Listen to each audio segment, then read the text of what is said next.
So, for those that don't know me, I'm Brad Pino. I'm the team leader here at Keller Williams. Thank you all for being here today. We have a panel here of specialists that's going to be answering questions on how we can help our community and our people and our clients move forward in the storm. Donna, thank you for putting the panelists together. You wanted to introduce everybody? I do. First, I think, Mark, you wanted to... Yeah. I don't know if y'all heard, but we had yacht club member take his life on Saturday night, George Slaughter. Wait, George who? George Slaughter. Drake, you remember back when I think one of your own, Lynn Hand, and his wife Sandy had a step up. Yeah. From downtown where Peacock Stone used to be, but I guess George had been sick, and I guess it was just too much for him. So if we could just have a moment of silence. Thank you. Thank you. And also, there's a ton of people that wanted to be here this morning. Tom Barton actually, was impacted by the storm. He was going to be here. So we tried like heck to get an appraiser here. He did send some words of wisdom for us, and I'll share those when the time is right. But he was impacted also. So there has, and I believe Aaron the same, John King. We're going to do this again, but there were so many questions coming in that everybody just wanted to, get right on it so that we all can make the right consults to our clients. Plus, there's people still out there in recovery mode, and I'm sure that's what we'll be doing the rest of the day. So to start off, Mark was instrumental in getting these folks, and I have not met them until this morning. Tim and Bobby Nettles, and if I'm correct, that's general property specialist? The general property specialist. We work for an independent adjusting firm that handles just strictly flood insurance claims. And you have mortgage background, right? Well, we had an all-state agency for 15 years in Okay. South Florida, and then we sold it, and I started a mortgage business, and I had that for about 5 years, and then he was already into the adjusting, and then I kind of sold my mortgage business after I had back surgery. So got into the adjusting side of it. So we've been in the insurance industry since 1987, so we've got 31 years of insurance experience. Well, we're thrilled to have you guys here this morning. Yeah, and we just do flood. I mean, we're PNC and we understand the PNC side, but we are flood specialists. Flood specialist. Well, I think that's We were on a boat together Saturday, looking at a flooded property up the Neuse River, and I thought, well, after they told me more and more about their background, I said, well, I've got something I was going to ask you if you could help us out with. They were willing to join us. We're always happy to educate and to help people understand what is a very confusing policy and a hard sell for insurance sometimes. Yes, thank you for being here. And what we're going to do this morning, there's some pointed questions that we've kind of assembled that people have been asking over and over again. And we're going to open it up a little bit for Q&A. So we have Deborah Harmatuk and Marc Jessup from the Jessup Group, insurance, all things insurance, right? Flood, Property, homeowners, cars, all right, thank you for being here. Nikki Rogers from Atlantic Bay Mortgage, and Linda, Nella's gone. Yes. Nella's gone. Nella's on a cruise. She is. She actually felt incredibly guilty about going, but she planned it last year for her son. He was out of school this week, and he wanted to go on the biggest ship, so he's on the biggest ship. And the kids are out of school. They are, exactly. So, yes, but she bought the internet package, so if we need her, she's available. Greg Barnhart, Farm Bureau. He's actually going to go first because he has to get out in the field and do what he does best. So thank you for being here. Danielle Pepco.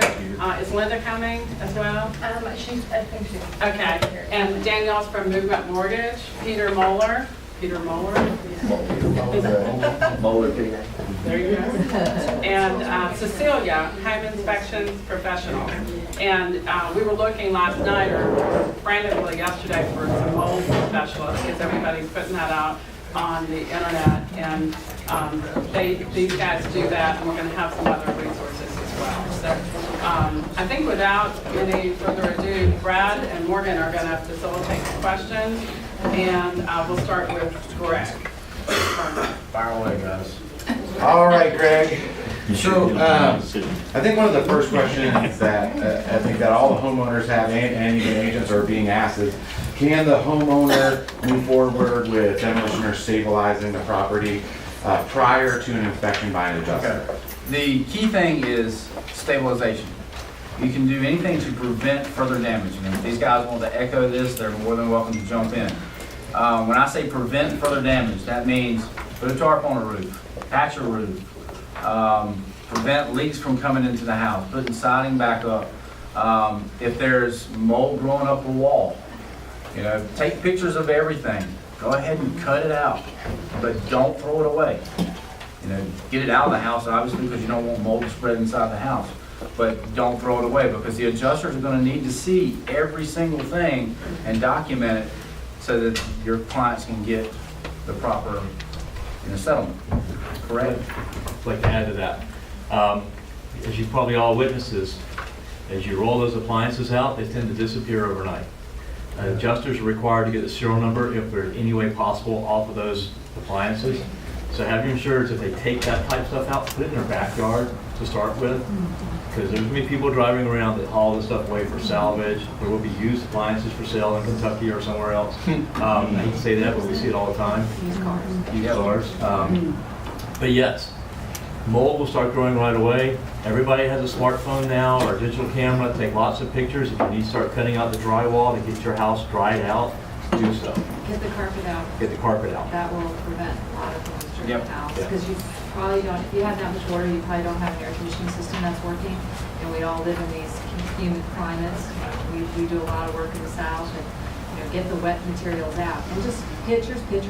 If somebody walks up and hands me a CD or a thumb drive and they've taken all the pictures and they've cut everything out and they've left me a water line somewhere, that's the key thing, is leave me a water line.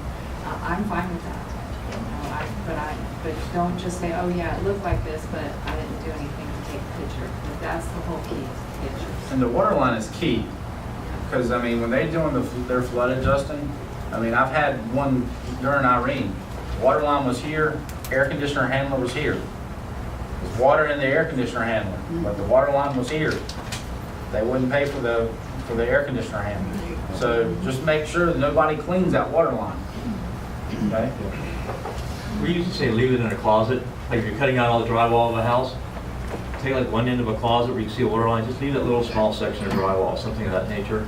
Just so because we're required to have a picture in our folders that goes to the National Flood Insurance Program of a tape measure showing the water line. If your homeowner wants to do that, when we call, we recommend they do that. Take a yardstick, tape measure, take a couple pictures like that, because it helps us document the file. The more we can document to the National Flood Insurance Program, easier just for that file to go through and get paid real quick. Good water lines are on also the appliances, because drywall tends to soak up. So you might have a water line that's 2 foot, but the drywall or your insured calls and says, I have mold at 4 feet. And he probably does. Because it soaks up. Drywall is a material that will grow mold very quickly. So if they have water lines that are on solid items like doors, that's a great one. Appliances, those are the best water lines. So the next question we have is, Brad, these are for all the insurance people to answer, right? Yes, Okay. absolutely. Yeah. Just wanted to make sure. yeah, jump in. Yeah, anytime. Sorry. I kind of like those guys. They seem to be very authoritative. Yeah, you guys know what you're talking about. They didn't have much choice, by the way, when we were on that boat. I said, y'all want to come home? Yeah, we were held captive. And the river really smelled bad. So the next question is, we know that flood insurance adjusters are going to be swamped right now. So what are the options that a homeowner has if the adjuster is not able to inspect in a timely manner? Get started. Yeah. Go ahead. I was going to say, just kind of reiterating back to the previous statement, is do anything you can to prevent it getting worse. Take the pictures, remove the areas that are affected, leave the water line, don't throw anything away, and most importantly, save all receipts, because that's going to count towards your deductible. So, most people in the area probably have a $2,000 deductible in the area. So you're gonna want to have everything to start counting towards that deductible so you can start getting paid as well. So save all receipts, take all the pictures in the world, throw nothing away, and do anything to prevent further damage. Those are the 4 key things that you need to do. And things that you don't think are gonna go towards your claim, as an adjuster, they may. I mean, I walk up and go, oh, I can take care of that, and I can take care of that, and, you know, you had a lot of cleaning, like dishes and stuff that were flooded down like pots and pans, people salvage, I can pay for cleaning all of those. So again, if you're not sure, just take a picture of it. And don't forget to set your camera on small JPEG, because I just downloaded one last night, it was 780 photos on a CD, and the average size photo was 5 megabyte. Wow. Yeah, you guys take pictures for a living, so just, you know, say, hey, don't forget to kind of dial down your picture size. It makes it a lot easier for downloading. We use Dropbox, so we use a lot of ways that people can get us pictures. They can mail us a thumb drive, they can give us a CD. We can take the card out of their camera and stick it in our computer. We can travel with our computers. But get started, and if you have an adjuster that calls and says, don't do anything till I get there, just remember that FEMA tends to hold these emergency licensing classes, and I hate to say this, but somebody that was a roofer last week may be your adjuster this week. That won't happen on this storm. It won't, not this storm, but the big storms like Harvey and stuff, we had people out there that had about a month's worth of adjusting experience, so they told people, don't do anything till I get there, and they weren't gonna get there for a month. So if that's the case, just tell your insured or your customer to call the carrier and just ask the carrier what they can do. And they've got to start cleaning up, because it's just gonna get worse. The policy actually has in it that it's insured's responsibility to mitigate against further damages, just what he said. There's certain things we know you can't deal with. Like I think Okra Coke, have they started on the ferries of Okra Coke yet? I don't think so. I heard to the 28th. We see that a lot. Barrier Islands, they will not allow the homeowner to go back for weeks. Pensacola Beach, it was like a month. Hurricane Sandy, some of the barrier islands, they would not allow the homeowners back. They flooded on October 29th. They were not allowed out there until Thanksgiving. So in that case, it's out of the insured's hand, and the mold growth went to the second floor. I hate to say that. So it was well above the flood line. It was out of their control. We were allowed to pay for that additional damage. But you are required to mitigate any future damage at the best of your ability. So I was gonna say something kind of along those same lines. If you get if you have somebody, a third party do the work for you, try to get everything you can in writing. Greg mentioned save receipts, but there's a lot of fleecing that is going on out there, so try to get everything you can in writing and agree to the price before the work starts. It sounds like insured documentation is really of the utmost importance right now, right? It is. Can we talk a little bit about what is going to be covered for the insured under these kind of conditions in the flood? Well, I wanted to add one more thing. Oh, I'm sorry. To this. A lot of remediation companies are out there running around right now, and we were telling Mark about this. Just if people call you and talk to you about it, know that the flood program is very strict on these remediation companies. So the insured, just because he has a flood policy, doesn't mean that it's carte blanche. Get the remediation company in here and start the drawing. We've had cases where they had a remediation company come in and had 17 inches of water in a small house and tried to charge the insured $70,000 just to cut out 4 feet of drywall. The flood company's going to require drying. Can everybody hear her? Okay. The flood company's going to require drying logs for remediation companies. So in other words, they got to come in and they got to take moisture meetings every day. The average home takes 3 to 4 days to dry if all of the wet materials have been cut out. And that's all the flood companies are going to allow, the NFIP, and also normally in order to do the drying, they want the air conditioning system working, because once you leave that house after it's dry, it's just going to go moisture. It's going to start sweating again. So just when you talk to your folks about remediation companies, just be very careful, the contract that they sign and what's going to be allowed, like somebody bringing in a desiccant dryer into a homeowner's house. That's not going to fly. You're talking about 3 to 4 days with the equipment in the house, blowers, Yes. Yep. dehumidifier, and all that. Right. What happened in 2012, FEMA came out with a memorandum And it pretty much states in there that they're not supposed to bring in the drying equipment until the wet material is removed. Theory being, why dry something that we're going to rip out, throw out by the street curb?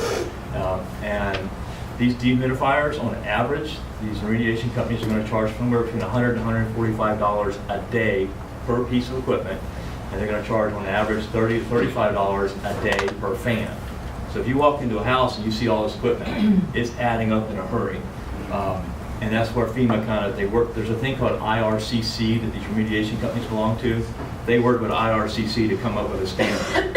And so my recommendation is, if your insured has a flood policy and they hire, one of your remediation companies, ServPro, ServiceMaster, whatever, make sure they get those two people together so they can get, because the billing has to be worded certain ways and everything. So we work with those remediation companies to make sure we can cover what we can. So.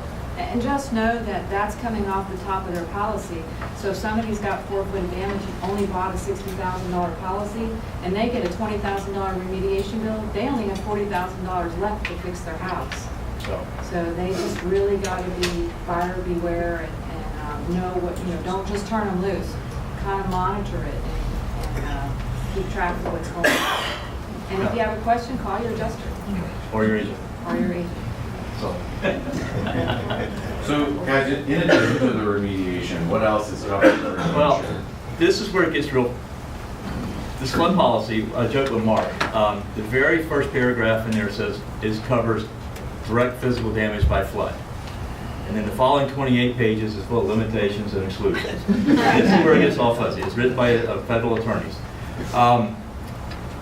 If it's a house on slab, we're going to pay for the flooring, and they have building coverage. We're going to pay for the flooring, the drywall, the paint, the doors, the base molding, appliances, kitchen cabinets. Now, the kitchen cabinets are supposed to try to, let's say there's 2 feet of water, we're supposed to try to salvage the countertops. Some countertops, or tile countertops, certain Formica and granite countertops, the way they're installed, they're going to break during removal. There's no way around it. If that happens, make sure somebody takes a photo of it to document that it broke during removal. Because otherwise, we're only going to be allowed to pay to remove and reinstall that countertop. All right. Another big confusion with this is that direct physical damage by flood. FEMA's definition of that is the flood water had to touch it. His good explanation of the water line and the air handler. So we can't pay for the upper cabinets. Now, we walk into a home that's built in 1960, we're never going to match that upper cabinet. We know that. Your fire policy has a match pair set clause. The flood policy specifically states it does not have a match pair set clause. It's a huge contention. FEMA keeps saying they're looking into it, but anything they change has to be voted on by Congress, and we all know what that means. So an exception to that is somebody, your neighbor will say, oh, I got my upper cabinets paid for. And the guy next door is like, well, they didn't pay for my upper cabinets. Right. What happens is some of these older homes built in the 40s and 50s, they have what's called job built or site built cabinets, where somebody actually went in and built the cabinet in with a two by two framing, and it's actually set on the wall, and it's tied into that big pantry cabinet in the corner. Well, the pantry cabinet got flooded, and it's all tied into all those upper cabinets all the way around. We can pay for that, because there's no way that you can take down the pantry cabinet because it's tied into the upper cabinet, and that's why your neighbor may have gotten his paid for, and then the house next door, maybe they remodeled the kitchen and they have the 1990 cabinets, and they're all, they're all boxes. We can't pay for that. So you're going to have it. We always joked about neighboritis. You're going to have neighboritis. This got paid for, that didn't get paid for.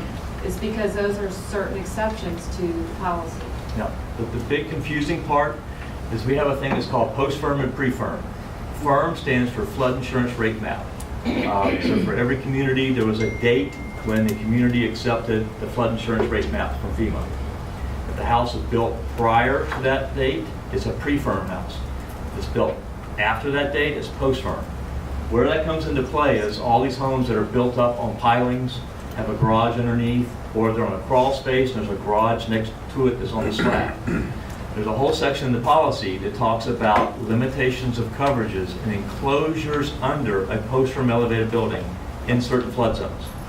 So if you're anything with an AE or A with a number or anything with a V, those areas, we cannot pay for the drywall, we cannot pay for the doors, we can't pay for the paint. It's limited to structural items, mechanical, electrical, AC, stuff like that.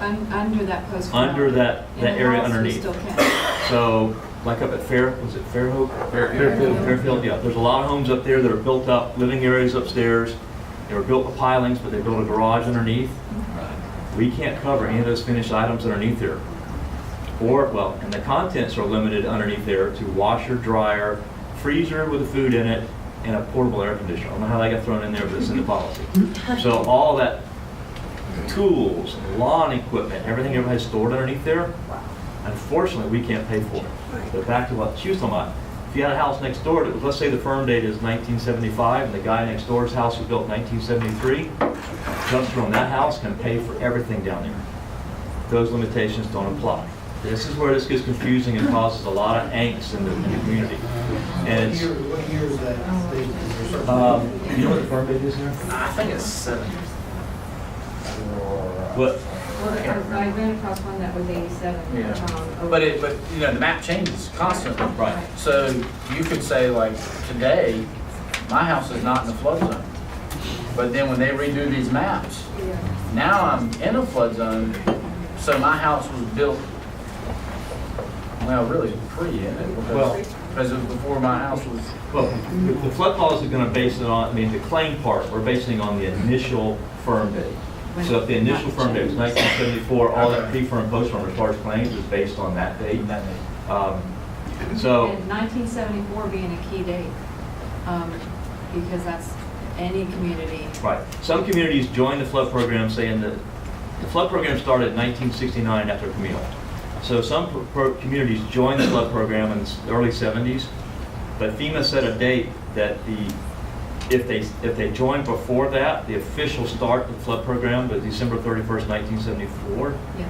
So if it's prior to that date, we still call it pre-firm, even if the community's firm date is 1971.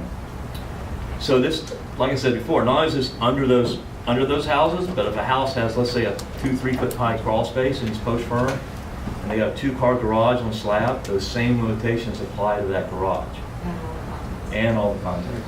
And So that's where it causes lots of problems with people. So the key is build a detached garage. Yeah. Because if it's in a detached garage on the same property and you have all your contents in there, we can cover that, even if it's post-firm. So it's very confusing. It's not under. As long as it's not under the home. Or attached to the home. Or attached to the home. If somebody builds a detached garage, it's gotta be a garage, not a shed. Well, the contents are covered in a shed, but the shed's not covered. Right, but with detached garage. So, guys, speaking of what's covered by the insurance claim, is it possible for the benefits of a flooded home to transfer to a new owner? So say it's under contract. This is a big question. Yeah, I think it's in the road, right? That will, generally not with, in the carrier. That I'm kind of leaning toward probably not, and I'll tell you why I'm leaning this way is. Did everybody hear the question? So if the house is, if I'm understanding your question correctly, you got a house under contract right now, it's flooded. So what they're asking is, can we use the flood money to fix the house for a new buyer? Am I understanding that That's correctly? right, yeah. Or assign. Yeah, I don't see Yeah. how that's gonna happen. No, they're gonna, the contract is between the National Flood Insurance Program and that named insured at that time. So the only way I could see that happening is if you guys had some sort of legal contract set up between the two buyers to where he would, once he gets the check, he would transfer it to the new owner. Right. But I would believe that the carrier and the NFIP is gonna make that check out to the owner at the time of the loss. And the mortgagee. And the mortgagee. If there's a mortgagee, Yeah. the mortgagee's name's gonna be included on that check. Absolutely. So the mortgagee's gonna have to sign off on it too. So, And I'll give you a good example of a red flag that I experienced yesterday when I was sitting here trying to work something out for a client. Is she had her spouse died 3 or 4 months ago. And I went into the flood system and tried to remove the spouse. Denied. I'm like, well, how are we gonna get around this? I'm gonna have to deal with underwriting to get that worked out too. So, I mean, I imagine if they're gonna deny me removing a named person on a flood policy, I'm pretty sure they're gonna deny anybody moving funds from this person to that person. So that's even if it's paid in full, no mortgage. Yeah, yeah. Once there's a flood claim on the record, they pretty much shut that policy down for any changes. I mean, I had a good one the other day. I have a flood in progress right now, and they didn't buy contents insurance. And they asked me, could I buy contents insurance? And I said, well, there's a 30-day waiting period, and it's a flood in progress. So that, that would be nice if you could, because I could pay the claim, but no, you can't. So they shut, when there's a claim on the record, they shut any changes down on that policy. Okay, so what questions should we be helping our homeowners and clients to ask of their insurance agents? What are the pitfalls that we may not know that you guys do know? I wanted to build upon his question earlier. You know how he said that there's going to be a rating change? Whenever there's a flood in the area, FEMA comes in and remaps that area. And we're going to have previous zones that are preferred risk, which are your X zones, your old B and C zones. And they're now going to be considered A zones or AE zones, or, now that you have to buy flood insurance. Get your insurance to buy the policies now while they're in X zones and B and C zones, because they'll be grandfathered in at that $400 rate versus that $1,500 rate. So that's a big key.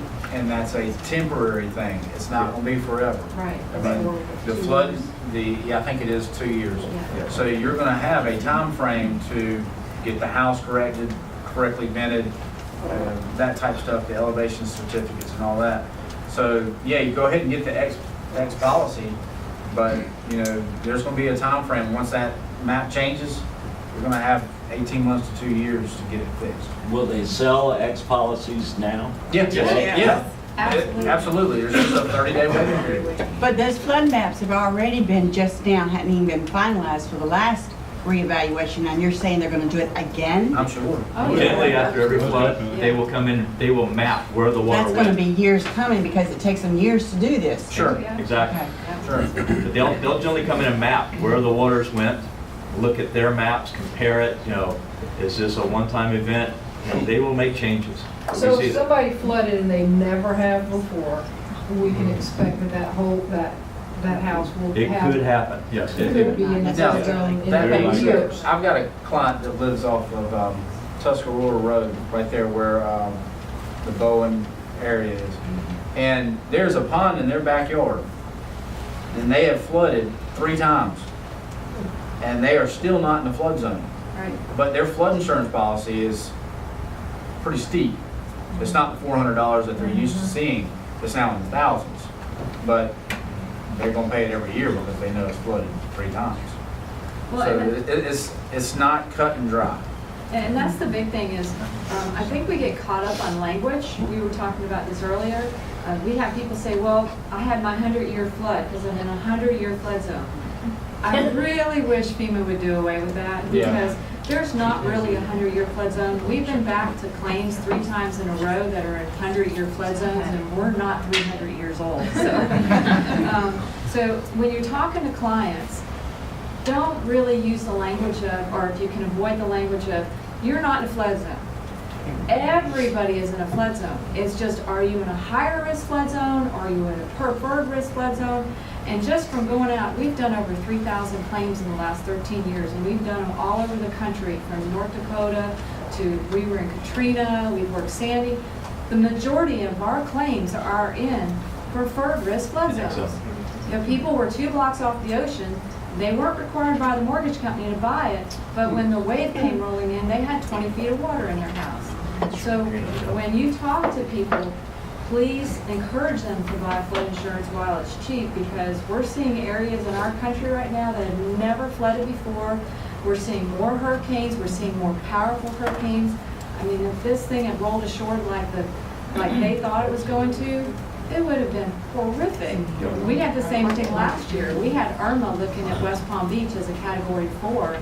I was working Harvey with him, and he caught a flight, raced home to board up our house, and everybody in West Palm was in, just like here, in a total panic. The shelves were emptying out. People were leaving. And it actually went through the keys. Policies in the United States are through the National Flood Insurance Program. So you may buy it through these guys, through auto owners, through Greg, through Florida Farm Bureau, through Farm Bureau. I'm sorry, I would say Florida Farm Bureau because we work more in Florida. For Farm Bureau. But eventually, most of those 90% or more of those policies go through the National Flood Insurance Program. They are in debt. Prior to Katrina, they always operated in the black. They made money, they covered their claims, they didn't have to borrow money from Congress. When the levee, statistically they showed the storm surge in Mississippi they could have handled. But when the levees broke in New Orleans, they went in debt by billions of dollars, had to borrow money from the Treasury.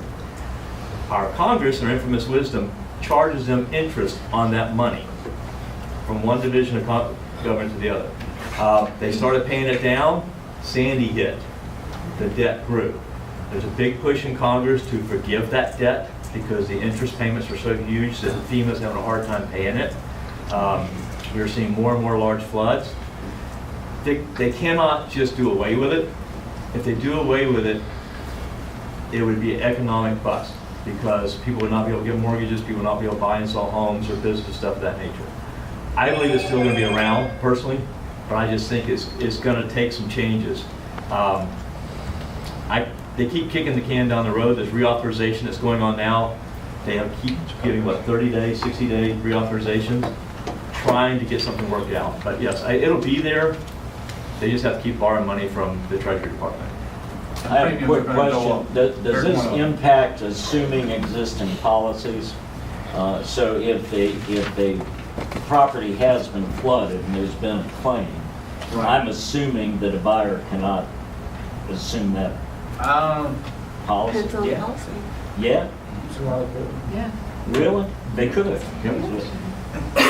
So if somebody has that low rate, then rather than getting a new policy, even if they've done a claim, they could assume the existing Their rate's gonna go up. Well, that's a good She's saying point the rate's she's gonna making go as up. long as Rates are- it's rated correctly. Huh? When you assume somebody else's policy, you're assuming how it was written, and it might not be written correctly, and we've seen that, you probably have too. Somebody will bring us deck pages for a flood policy, and it's a really low rate. We look at the elevation certificate and get it run past underwriting, and it's way off. So you kind of get what you pay for. You know, you got to keep that in mind too. I'd rather have it right and have the claim paid than find out the hard way that it's not written right. Because we actually act as underwriters. When we go out to a claim, last night we did 6 underwriting memos. We had, I had exactly the claim we were talking about. I had a house down here that was a brick home. It was rated on slab. I walked up and it had a 3-foot crawl space, and it had a garage on slab attached, and it was rated post-firm. And the firm date and the date of construction was very close. So when they're that close, I start asking the insured, what year was your house built? And then I'll go and look it up in the records online just to make sure. We'll come to find out the date of construction was actually pre-firm. So I have to do an underwriting memo to make her elevate it, because she's got a crawl space, and then I have to also request that she be pre-firmed. That is in her advantage because she now gets coverage in the garage, but the flip side is she's gonna have to get an elevation certificate and her rate's gonna change. So, with that offsets. We can still pay the claim, but they may send them a bill for the premium change. Now, they only send them a bill for 1 year. But, there are changes that go on. Is it true that when someone assumes a policy, there is no wait, a 30-day wait? Correct. So that's really one of the bigger advantages too, maybe. Well, if it's required by a lender, there's no 30-day wait either. Yeah, because The it's 30-day wait is if there's no mortgage or if something's binding before. That would be cash. Brad mentioned loss of, pitfalls. Talk about loss of use a little bit. I think that's been something that, Greg, you've probably had to tell some people. Yeah, it's horrible. The flood policy itself has no loss of use. So if the house floods, it's on the client to find a place to stay. They're not gonna pay you. Well, then you get the feedback of, well, I've got loss of use on my homeowner's policy. Well, the loss of use on your homeowner's policy is excluding flood insurance. So you don't have any loss of use. You've got to basically go find a place to stay and hopefully FEMA will help you, but I mean, it all depends on your current situation.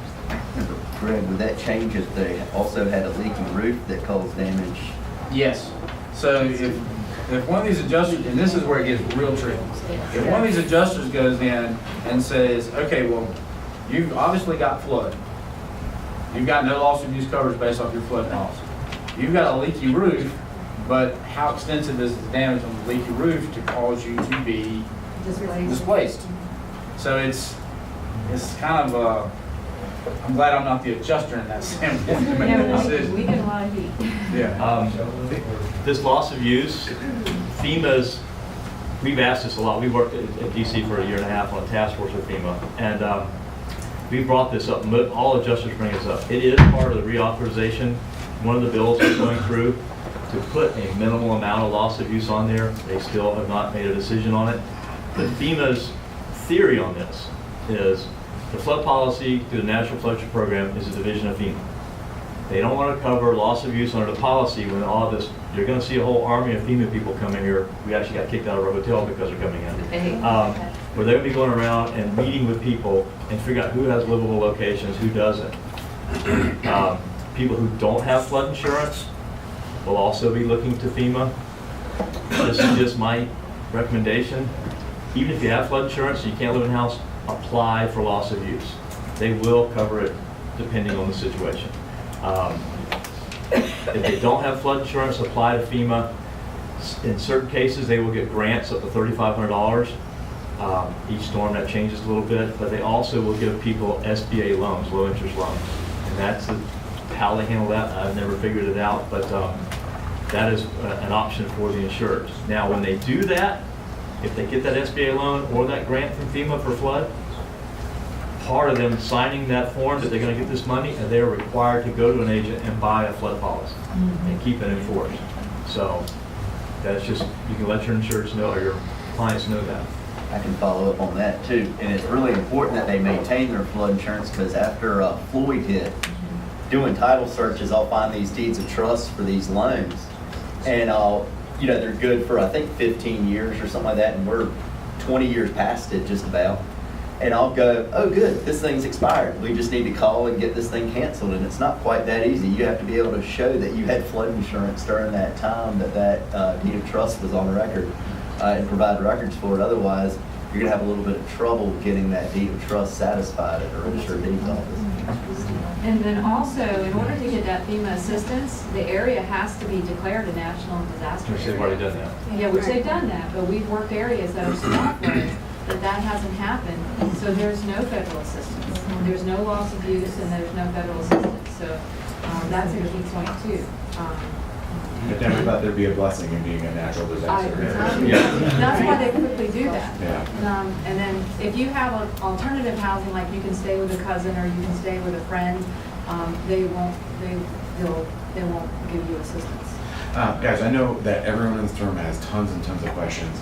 I have 2 people that have had their hand up for the last 5 minutes. We're going to take those last 2 questions, and then with respect to the people that are in the panel and everyone in the room, we're going to move on to some other questions. And if there's time at the end, we'll go back, we'll ask all the questions we can. So Sarah had a question, and then Jim had a question. So my question is, I live over in Riverbend, and there's a lot of us that are in the same situation. We were told that if our home is over 50%, the cost to fix it is more than 50% of the tax assessed value, then we have to, even though our homes were raised to the current floodplain level when they were built, that we have to raise those homes now to the current floodplain level. Does the flood insurance policy cover any of that? Because we were told that FEMA maxes out at $30,000 for a lot of those homes. It's going to be a lot more than that to raise the homes. You're going to like and not like this answer. Okay. There's a coverage in your policies called increased cost of compliance. The only building code that the FEMA flood policy will cover is the cost to raise your house if you're deemed substantially damaged by flood. And this is so let's say you had flood damage and you also had roof damage, and the city comes in and gives you a letter. To get the ICC claim open, you have to get a letter from the community that says you were substantially damaged by flood. They can't say you had 40% by flood and 20% by wind, because then the flood program will go, well, it wasn't by flood, it was a combination. So Just anybody knows about a community, make sure they say by flood. Second part of that question, you have to be in that AE or A flood zone. You can't be in an X zone. Now, where that will change is they will come in and, we were talking about the flood maps, they will probably do what they call ABFEs, Advisory Base Flood Elevations, which are temporary base flood elevations, where they're looking at changing the maps, but they're not, the community hasn't agreed to it yet. But if they issue ABFEs and you are told you have to elevate your house to this new flood zone, we can then open that ICC claim under that. It gives you $30,000 for that coverage. So, And that's only if you haven't maxed out your policy to 250. the 250. So if you bought 120 in insurance and they pay you 120 on your house, you still have 30,000 because you're not at the 250 policy limit. But if you bought a $250,000 policy and your damages exceeded 250,000, there's no ICC coverage. Yeah. It doesn't go to 280 or 2, it's only the 250. That's a very key point because that happens quite a bit. But yes, they'll pay to elevate, remove and relocate, or demolish the home, whichever. And that is a good point. Yeah. That is, and there's a lot of people that we deal with that will say, you know, I don't want to fix this house, and they take their flood money and they take their ICC money, and that's what they do. We'll pay under the ICC. We can pay for the demolition and for the new foundation of the new house up to the $30,000. Generally, we max that out right away. But then they either take a loan or whatever and build a new house to meet all the new code requirements. Some people will do that. Some people will just have a house mover pick the house up, raise their foundation, whichever they want to do. Yes, there is coverage for that. Just you have to check with your agent and your adjuster to make sure you meet all the parameters. Jim, what was your question? Well, I have a classic scenario that touches on several things we talked about. I have a listing. The house was built by this seller's parents. He inherited it. It's in floodplain. They had no mortgage, so they had no flood insurance for, 25 years or whatever. It never flooded, so he never bought flood insurance. And guess what? It flooded. So where does he stand? He has no mortgage on it. Where does he stand on getting any assistance? How does he go about it? Contact FEMA. Contact FEMA, yeah. Contact FEMA. All right. So, guys, we'll take some more time in a little bit to get to some questions that in addition to the ones we've had for our insurance folks. Celia, I know, also has to get going, and we have a couple of specific questions for home inspectors. So, what are the most common issues that you see and occur in a home after a hurricane? Well, one, if you have a crawl space, it's going to be the flooding in the crawl space. And as I know everybody at this table that works with this, you're going to have a lot of companies out there that are going to be pushing things for you. Please be very careful what they're telling you need to do in your home. Get a professional to come out and look at it, whether it be us or the appraiser. The bank most likely is going to send out either an appraiser or a home inspector to reevaluate the property. When we come out, we do a formal report, we do pictures. So a lot of our documentation will assist the lenders, the bankers, whoever's working on the property. Servco, a lot of the people that they mentioned that come out, be very careful, make sure that they're accredited, make sure that they're following guidelines, that they're communicating with people. Flooding, wanting the use of, sealing your crawl space, not necessarily is that what they're gonna need, it depends on the home. If you're looking at wind damage, as a home inspector in the standards of practice for North Carolina, they can't look at a lot of visual items, so they're looking at the standards, the structure, interior, exterior, they'll look at the windows, your doors. So they're gonna be able to document the things that the lenders and the banks wanna see. And a lot of times that comes afterwards, after you've done some, not so much renovation, but you've cleaned it out and you want them to come in and just document.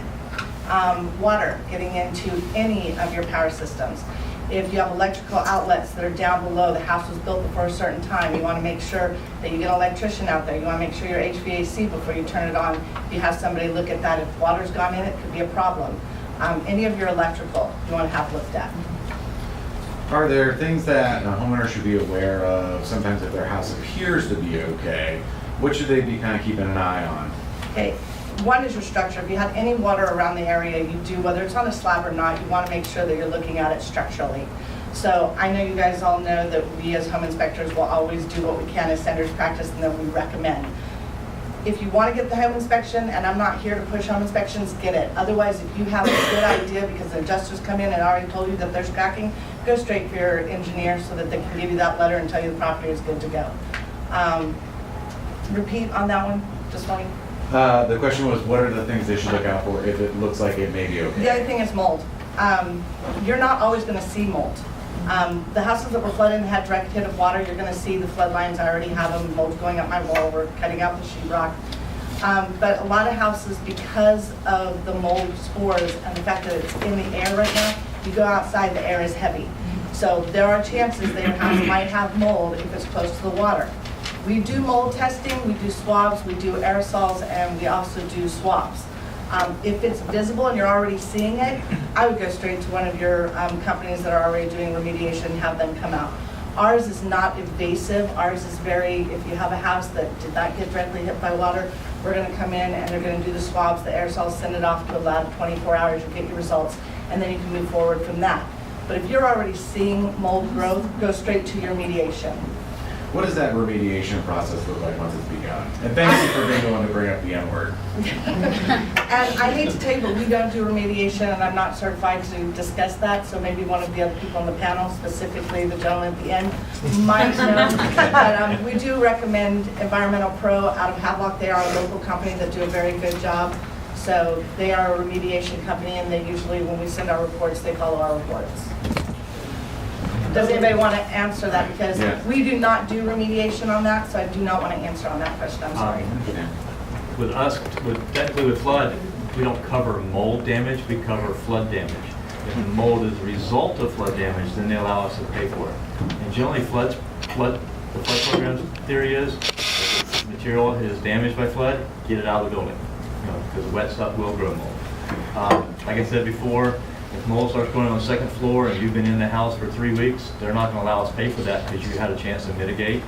But if you're on a barrier island, that's going to be a different animal.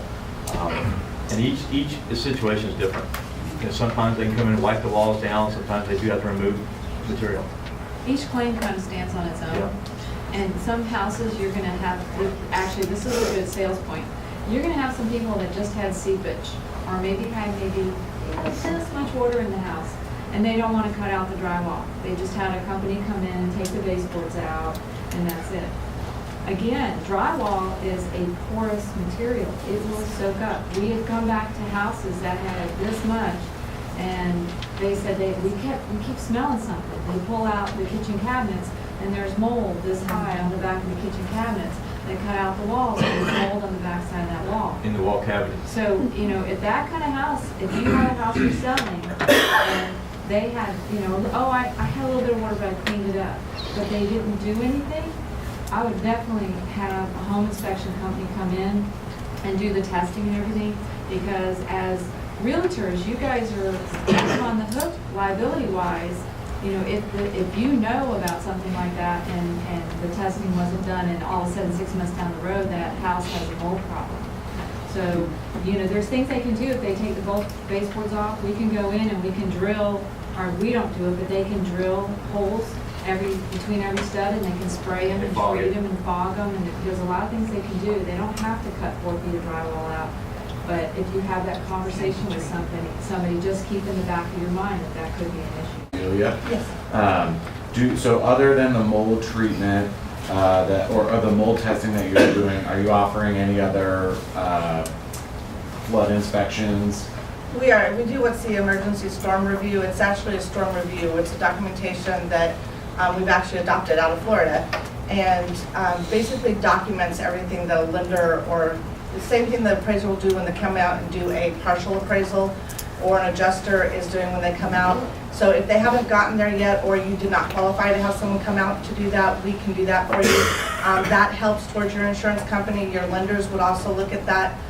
Or you as a peace of mind, the gentleman who has a property that has no insurance company, that's the document he might want, because it's going to go around and look at a little bit more than a standard practice of a home inspection, because down trees, down fence, type of things like that. But a lot of our people right now are actually going for a full home inspection. They want everything rechecked. So those things do not check usually. The storm one does not check your appliances and your electrical because we're already telling you that if your house was flooded, you should have a professional come out and take a look at those. Can I add something right before I leave, and I apologize? I know that we are home inspections, but you guys know that home inspection professionals also has other representatives that are not here, i.e. your septic and your well. Please understand that if you have a septic system, the EPA does suggest that you get your septic inspected. If you have a well that runs water into the house, before you drink that water, that is not city water when they give the green light to say okay, make sure those wells are tested, make sure you test your water. You could either test from your health department, or you could call us or another professional that does water testing. So just be careful with anybody you know that is working off of well water for their drinking water. Their well should be tested. There is electricity. People don't realize that wells will run off electricity. It might have got flooded. If you go and try and turn it on, you will get electrocuted. So we sometimes forget the well and the water, and we forget the septic. So please be aware of those. Gotcha. We have two questions over here, Jen and Katie. So Jen? So if you have a crawl space, is there a safe amount of mold? Because basically, we were told by our adjuster that they probably won't cover a mold treatment if it's not, in the drywall, And so we got a quote on somebody to treat the crawl space for mold, but, my husband did a visual and he said, I see a couple spots, but I hardly see anything down there. And now I'm paranoid. Should we go ahead and have it treated or not have it treated? Let's face it, crawl spaces, generally if it's a dirt floor crawl space, it's wet, it's damp, just from nature, sand, yeah. It's a nasty spot place. But if you have floodwaters in there, I hate to say this, but the first thing that goes underwater is everybody's septic system, the cities, septic tanks in people's houses. So that floodwater does have contaminants in it. As a flood insurance adjuster, and we look underneath the crawl space, we're required to pay if the water touched your foundation walls to treat those foundation walls. Somebody go in there and spray microbial spray, bleach water, or whatever you want to do it. If it got to your floor joist but did not get in the house, we pay the same thing. Somebody clean underneath that, spray microbial spray on all that. Just because there's extra stuff in that floodwater that wasn't there before. So, is there an acceptable amount? That's a gut feeling for yourself, but it's always wet and damp underneath there. You're not going to dry it. So. And if somebody tries to remediate it, put blowers in your crawl space. Well, you put blowers, but or we had dehumidifiers. We had a remediation company that had all these dehumidifiers set up in the yard with all these hoses running into people's dirt crawl space. We're like, you're trying to dry the whole neighborhood? I mean, it's not going to work. So now some of the crawl spaces have an encapsulation barrier. They have a vapor barrier, that kind of stuff. They'll have a little bit more luck drying that out. And there are products that if somebody's concerned and you don't want to do a whole treatment, Home Depot sells some good products. You'll hear bleaching water a lot, and then there was another product that I cannot put my name. One's called Mold Away. Home Depot sells it. Zep makes a product that Home Depot and Lowe's sells. And it's just if I can think of the other one, there's one that all the like the Serve Pros and stuff, that they're all using, but you can buy it. Not microwave. I was shocked. They're usually it's a chemical mixture you put in the bug sprayer, so when it goes around, sprays on everything.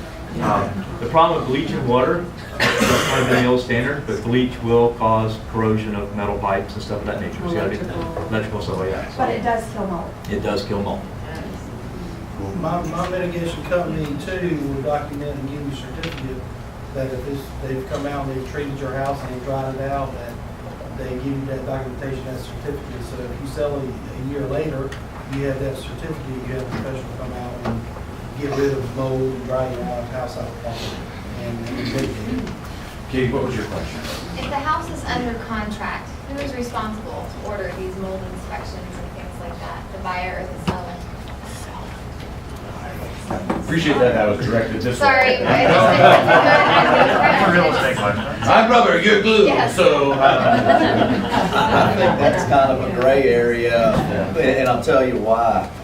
Obviously, the seller's required under contract to provide the property to the buyer in the same or, condition, reasonable wear and tear accepted.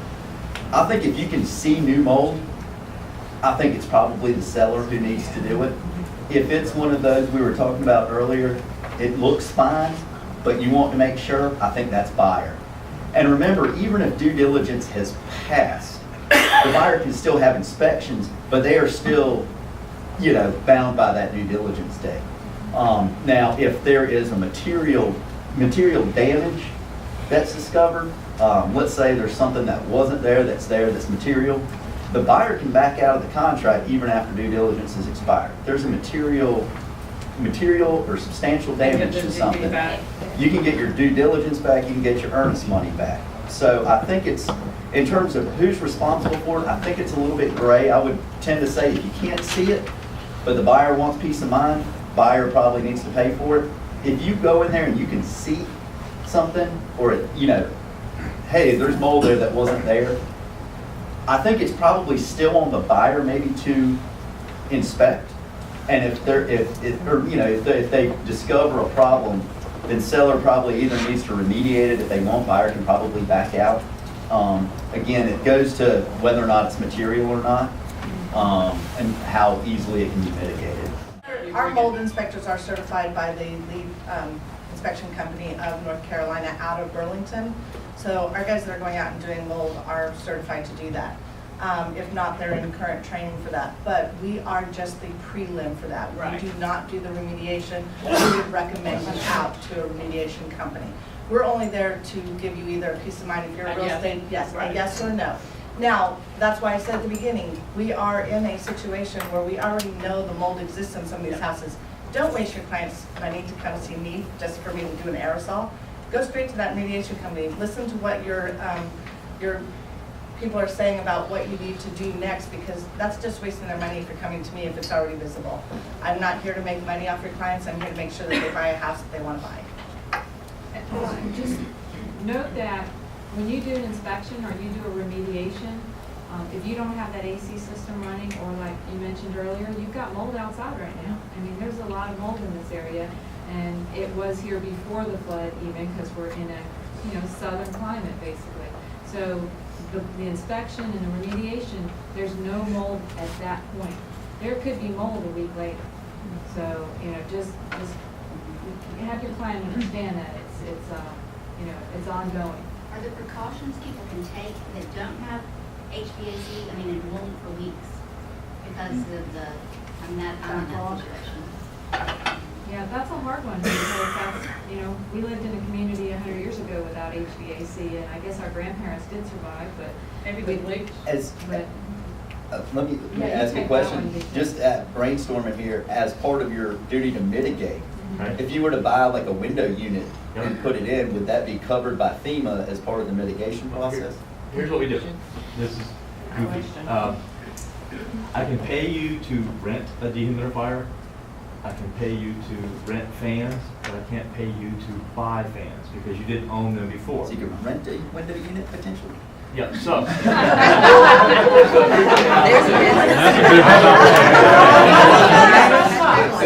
write me a rental agreement? We have a box that works it. So generally what we do is we give a square footage allowance. So let's say the house is, I'm going to say 1,500 square feet. We give an allowance per square feet for what they call NFIP structural allowed drawing. So when we give that for someone, they could go buy a dehumidifier, they could go buy an AC unit, but we can't technically cover new purchasing, and we'll do that. A big thing with the mold, keep air moving. Old school things are buckets of charcoal. It takes the smell out. It also avoids moisture, stuff like that. Just stuff like that. You can buy a damp rid. Yeah. When it closes up at night, you get the dew and humidity. So close it up at night, open it back during the day, and keep the air moving. While we're on that subject, I had several little spot leaks, which I know may have dripped down, but it probably dried quickly. But in the attic, and you said something about a fogger. Is there a fogging thing where you could put it up in the attic and fog out the attic, maybe? Is there a product like that? No. You basically have to get up there and spray There it is some down. foggers that are out there that does crawl spaces and rooms, so putting something like that in your attic probably would be for sure, especially at this time. There is a product like that? I've got something coming that, a church is donating, they're buying them and donating to people in River Bend. And Tina Cliff lives out in River Bend, and she's gonna get a few and stuff like that she's gonna use for a garage, different things like that. So there is a fog rider for money. So you can put them under your, like, put them on your crawl space, put them up in your attic and fog. Kind of like a fogger for like roaches and stuff like that. Yeah. And just the room and Sounds like a product you might be able to find at Lowe's. Okay. Brad, as we get into the rest of the panel questions, to be respectful of everybody's time, can we concentrate? Many of us have pendings that we need to give advice to, so if we can concentrate our questions a little bit around that piece as well, that would be awesome. Thank you. Yeah, absolutely. And I do want to hear from some of our other panelists as well. So, guys. Before you get started, Cecilia needs to go. Any more questions for Cece before she goes? Just gonna have Thank you. Thank you. So her process is a little bit different than mine, is that they're actually a little bit more lax. So I'll let her go first, and then I'll jump in, and then I'll also speak to some of the banks and credit unions. So our policies for any appraisals that have already been completed and turned in, or if the inspection date on the appraisal was prior to the storm coming, we will require a reinspection just by our local branch manager or market leader. So we are not going to require the appraisers to go out, and we're doing exterior checks only. So I'll be going by any of the properties to take pictures, and then I just have to do a certification that everything looks good. Is that the same for all four programs, or is it different? For us, yes. What about the cost and who is paying it? I'm just going out myself to do all the inspections. So there is no cost. If you couldn't hear, with movement, re-inspection is done by the branch manager, right? Or loan officer? The branch manager or market leaders are out of Wilmington. So basically, I'll be taking care of all the inspections here. Now, and it sounds like it's different from one lending institution to another. Yes. So Nikki, for example, your process. Yes, so we're requiring an inspection by an appraiser on an FHA or USDA loan. I actually currently don't have any USDA loans, so it's just my FHA files. Same date parameters as what Danielle spoke to. All of my conventional and VA loans that didn't require final for something else prior have actually all been completed by Nelda before we left as our branch area manager. What my understanding is, though, is that it is lender to lender. I will tell you that I know for a fact that Navy Fed is requiring all of them to be done by an appraiser. In my days at Wells Fargo, it was only conventional when they allow a branch manager to inspect, so all government loan types. You're going to see that it is a institution-based decision, and that most likely your credit unions and your large banks are going to require the appraiser to go out and re-inspect. Who absorbs that cost? Each bank is going to handle it differently. I know that Navy Fed is absorbing the cost. I know that we're absorbing our cost, but I can't speak to other institutions. That's going to be where you're going to want to get in front of it and talk to your buyers and reach out to your lender partners and see on a case-by-case basis what that looks like for them. Is there some sort of timing issue with respect to when FEMA lifts the disaster status for certain loan programs? Yes, so I cannot order the FHA final disaster inspection until FEMA lifts, it has an end date and lifts its disaster. Is that true for all lenders, or is that different lender by lender? That is true for all lenders. If they're going to FHA and USDA, right? FHA and USDA for me, and then some other lenders are requiring it on all products, and then some are only on all just governments, that would be VA, FHA, and USDA. It really is a lender by lender, and let me kind of explain why. So everybody has a different investor or somebody that is where they're getting their pool of money from, and so that's who you have to speak to. So my understanding was after I talked to Danielle, of course, I texted Nelda and was like, anybody we can move forward with us doing FHAs? And she said that our investor for that product would like to have a re-inspect.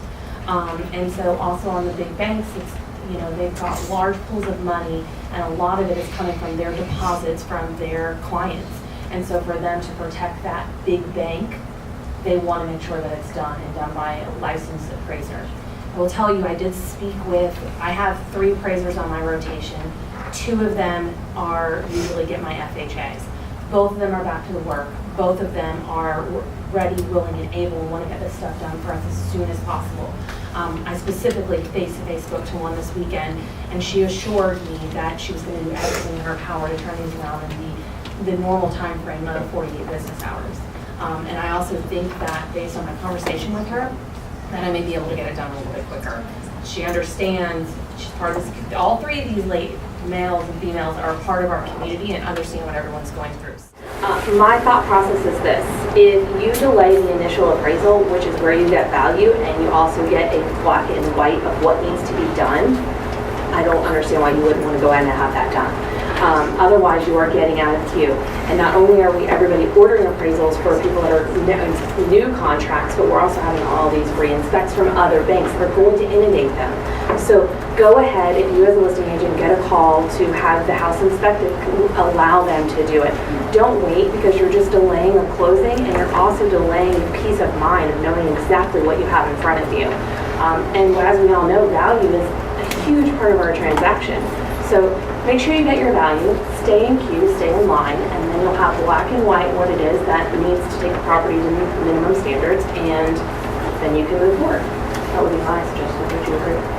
I guess this just depends on the extent of the damage and just what kind of state it's in. So I think it's again kind of a case-by-case basis, and understanding where the buyers are too. What's the urgency on it? Does it, where are they trying to close? We deal with a lot of people that just don't have the extra money to be throwing up for appraisals. If something's going to fall through from it, if inspections haven't been done or anything like that. So again, I think it's just a case-by-case basis depending on the damage of the home. Can I add something to that? She mentioned the 50%. If you have a home that was under pending contract and they did have the 50% damage like she was mentioning earlier, know that FEMA bases that 50% on what's on the tax rolls. It's not what's on the appraisal. So if they move forward and get the appraisal, they can actually come back and tell the city, no, my value is this much based on my appraisal. I'm not 50% damaged. So, it's worthwhile moving forward with that appraisal. Because they can fight that. They don't have to take that FEMA says. You can appeal it. You can appeal it, and you can appeal it by an appraisal or there's 2 or 3 things that you can use, but they take it from the tax roll. So you go in the house 25 years, you're on the tax roll a lot less than what today's market is. So we see that a lot. Okay, so guys, in your inspections, from talking to the appraisers who are doing the inspection, are there some repairs that are considered to be minor and won't hold up the loan? What are they? And then what are the major ones that will hold up the loan? Well, Danielle's doing hers, so is there anything that... And we're just trying to make sure that it's in the same condition, as when it went under contract, making sure everything's taken care of. I have not directly found out if we can do any escrow holdbacks, where some of the repairs could be done after closing, so we need to find that out on our end. Obviously, the items, so with the different loan programs, they're called minimum property requirements. So anything that can affect the livability or health and safety of a home, that would be something that could not be kind of pushed aside and done after the fact. So obviously any major damage with flooding or leaking or anything like that, if it's something minimal, then we can possibly look at the escrow holdback. I know Nikki said that they are doing that. Yes. She's confirmed that. So yeah, we are doing the escrow holdback. And of course, just as long as it's not safety or structure or mass amounts of water, then we are looking at escrow holdbacks, such as just some shingles missing and some siding gone. We will absolutely look at escrow holdback. And the attorney is holding that. Yes, well, they can, but we also have a program that Peter's very familiar with where we have our own escrow holdback department, and we hold the funds and we do all the paperwork, and Peter just executes it. So, yes. Thank you, Peter. The question was, in the re-inspections, are there repairs that are minor that don't hold up the closing process, and then what are the major ones that do? Yeah. One thing I wanted to speak to that is that when I spoke to my friendly appraiser this weekend, if the appraisers are going out, they are going into the home. Okay? So if a branch manager is going out, they are just taking pictures of the 4 sides of the home and then a street view picture. So you have to, my ask is that have good judgment with that, because we could send, our branch manager out and they are only seeing what's going on externally, okay? So we're not, we don't know what's going inside the home essentially. So that's going to kind of fall back on you guys as their agent to make sure that that's all okay. Now, just a heads up, when I'm ordering these appraisals or any other lender, the appraisers are going inside the property. So just want to make sure you guys had a heads up on that, because I know we did talk to just outside. So you mentioned escrow holdbacks. What do we need to know so we can advise our buyers and sellers on escrow holdbacks? Okay, so how escrow holdback works is this. Essentially, you'll have a list of repair items. You will then get a contractor to give you an invoice, okay, that details out line by line the cost of it. And then we take that bottom line number, and what we will hold back is 120% of the bottom number. The reason being is for overages. We don't want to only collect exactly what the invoice says, and then it goes over in costs, and then who's going to pay for it, and we've already closed. That's a nightmare waiting to happen.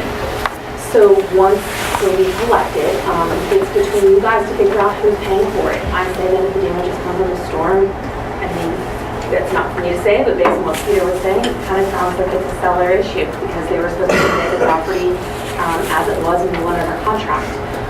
So typically it's paid for by seller, and how it'll work is that we'll collect 120%. When the work is completed, we will then get a final invoice from the contractor. We'll take that invoice and we'll send them a check, and then we'll send the seller their 20% or whatever was left over will go directly back to the seller. Is there a limitation on the amount or anything else we need to know about that? We don't have anything in writing that's a limitation on the amount. I've never maxed it out. I think the most I had was $6,500. We're more concerned about what the damage is.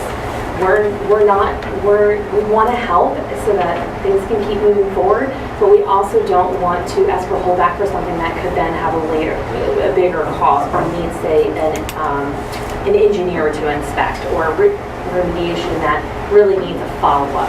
These are things that we know once they're handled, everything is good. That makes sense? Guys, what questions do you have for Nikki and Danielle? The contractor that does the invoice, does it have to be a licensed insured contractor to do the holdback, or can we just neighbor?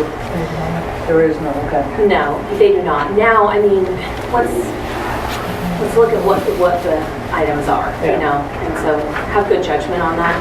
I will say that, we specifically, me and Margaret have done one before, and it was not licensed, but a lot of it was just small handyman type things, so we did not require that. If the invoice is over $500, we do require their W-9, so we'll collect the W-9 as well. If it's under $500, we don't even collect the W-9. And honestly, I've had it where, the buyer's brother did a $300 little HVAC repair, gave me the invoice, and it wasn't a big deal. We're in the business of trying to help you guys move forward, but at the same time protecting all parties. I have a question. Moving forward, because we're going to have property owners that's going to walk, and we're going to be selling properties that's partially destroyed, but we got investors that's going, hey, I can make $1 there. How are they going to get loans from you? So we have renovation products. We've got VA, conventional FHA renovation products, so we're happy to look at that with them. And there was a mention earlier where you were talking about the SBA loan. But I think that's where someone stays in the home and is their primary residence. I was looking at this last week, and it specifically says that you cannot obtain credit. So it's for somebody that maybe had owned their own home, no mortgage for years, it flooded out, and then the damage is so significant that they can't come up with the funds to repair it, then that is an option for somebody that's in it. But you bringing that up made me think of it. But in this case, we've got plenty of renovation options as well as. We've got the same renovation options available, and we actually have a new program that it's a mortgage insurance for disaster victims, so it's basically an FHA loan that's not going to require a down payment. So I can send some more information out on that when we get it, but it's specifically for victims of the disaster, so that's good. Well, and what you might find is in prior flood disasters, the SBA loans or the grants tend to, the people with lower credit tend to be eligible for them. The people with better credit ratings may not get them because they want them to go to conventional lending. So you guys might see mortgages for repairs coming up. Or they may offer them a loan, but the rate will be higher than if you get it through conventional loan.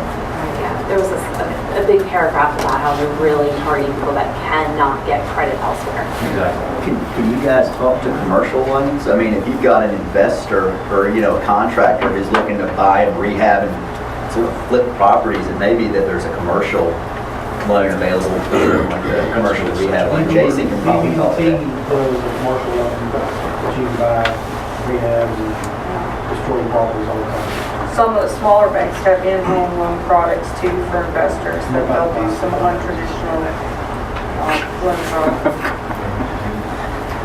What other questions do you guys have for Danielle?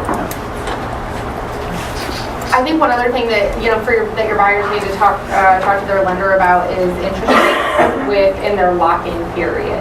So that's going to be different from lender to lender.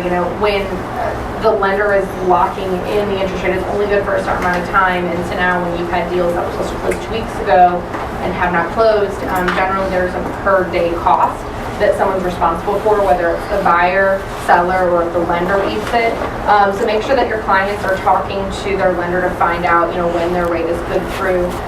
Specifically, movement mortgage, we are eating the cost on any of our loans for up to 30 days. So if there's damage, we're covering all of that. I don't know. We are too. We're just extending on a 10-day basis and then just taking a knee and doing an exception for it. But our goal, just like yours, is to get them closed as quickly as possible. So, but yes, we're in the same boat. But with that, you should let people know. You should let people know that you're doing that. Like, that is something that can happen. You would have to pay for, and your company is actually sucking that up. Like, educating them. Anybody that we've had under contract right now that we're working with, we've let them know. And we actually had someone who chose not to close before the storm. A good thing, she needs a new roof, so that's not her out of her pocket. But she came to me about, well, how much are we going to do per day? I don't know if I can afford this for the next 3 weeks while we're waiting. Just let them know that this is something that we're going to take care of for you. That's pretty cool. It was mentioned earlier in our conversation about how when you get an insurance check, it's going to be to you and the mortgage company. Most of the mortgage companies, and you guys can talk to this, is if it's more than $5,000, they're going to put it into an escrow account for repairs. So it may affect how they close because the mortgage companies will send out an appraiser as the repairs are done to sign off on those monies to get those monies back or a final inspection when all the repairs are completed. So if somebody's wanting to sell a home, they've gotten a big check from the mortgage company, but they're not going to fix the home, or the insurance company, they're not going to fix the home, they want to sell it as is, there's going to be a negotiation with the mortgage company to get them to sign off on those damages to close that loan before it closes. We have 2 questions, Donna and then Mary. There is a heavy demand right now for rentals, as you know. And how quickly could you get an approval letter out for somebody that may want possession before closing? Because I think that's what we're going to run into, is rentals are going to run out, and there's going to be there's going to be a high demand for a certain price house, whether it be a second home or whatever. So, to ensure possession before closing, if you represent the seller, they're going to want something quickly from you that says, yes, they're good, they can close, even though they're going to move in early. Can you speak to that? Yeah, I mean, we can obviously issue a pre-qual very quickly, but of course our full approval means that the underwriters make the decision and all the documents are instructed. Our underwriting is on a 24-hour turn time right now, but of course that is also too, the buyer has to get me sign the disclosures, and then our clock starts ticking when we send it in. We say 24 hours, but that could mean, 4 hours or 24, depending on the workload on each day for the underwriter. So we're pretty quickly. Ours will be the same. You can issue a pre-qualification right away once we get their documents and we get their loan submitted, or like the same day approval. And we can do that prior to a property, so we don't have to have any documents signed by them. Usually just like to get an authorization form signed, just to kind of get the process started. But that commitment letter can be issued from there. Mary, what was your question? So a lot of people have buyers and sellers that are waiting to close without a lot of information about when it can actually happen. So for Peter and for the two of you, what's the most important thing that we can do right now? Is it get through these re-inspections? That's pretty much On my end, that's the case, because everything else has already been done. It's like we're just waiting, essentially. So we're getting through these inspections and then waiting for us to be able to close. Yeah, for me, as long as the lender's ready, we'll be ready. As long as the money's available. I guess if you've got a cash closing and it's all systems go, we're ready to go ahead and get people on the cash. If it's a loan transaction, if the lender's ready to go, we'll be ready to go as well. We did fall a little bit behind on title work during the storm, so there may be some, we're trying to catch back up as fast as we can, but with the Register of Deeds office being closed for a full week, that was a full week that we didn't have any opportunity to do title examinations. So we're scrambling to get back up on that too. So people need to be a little bit patient with us, because we're going all systems go trying to catch up. But there may be stuff that, that first week of October, I think we normally try to stay at least 14 days ahead. Right now we're not 14 days ahead. So again, we're going to be scrambling to catch back up in that regard too. But if there's one that we get the word that loans all systems go, we need to move that title work up in the stack, we'll do it. And we'll try to do a little triage, if you will, to identify ones that can close right away and ones that maybe need to go to the back burner while stuff gets mitigated or repaired. We'll certainly try to prioritize stuff based on what appears like it'll be closing sooner. We'll try to push those up to the front of the stack if we can. I would say that we're probably exceptions to the rule. At least with us, a lot of our employees work remotely, so our processing and closing and all the back office stuff was able to continue. But that's not everybody. So once again, please open communication with the lenders that you're working with on the properties that you have under contract. And I even urge even as a listing agent, reach out to the buyer's agent and say, hey, can we get some feedback from the lender on where they stand? Because some of these companies, even their processing, the whole company shut down. And if that's the case, then that's delayed. I mean, they've got to pick up where they left off. And usually, those type of companies are already kind of behind as it is. So I just urge you to just ask. Guys, we are starting to run a little bit short on time. I know there are a couple who had some questions, so they're good questions. I know Jen from across the room, you have an amazing question. Just reading your mind right now. However, we've got to keep the ball rolling a little bit, so I know some of you, are you going to be able to stick around and answer a couple of questions? Okay, cool. So for Peter, I know we're pretty backed up here on closings, right? So what does it look like moving forward? Again, as I just alluded to, we're going to get everybody lined up and close as quickly as we can. I think we have about 22 closings to reschedule due to the storm. So obviously you're going to have to bear with us a little bit. We're going to try and get you squeezed in the best we can, but we already had a fairly full schedule for this week. Next week looks pretty good. We should be able to hopefully get as many closed between this week and next week as we can to kind of catch back up from what we weren't able to do during the storm. And obviously we're going to work as fast as we can.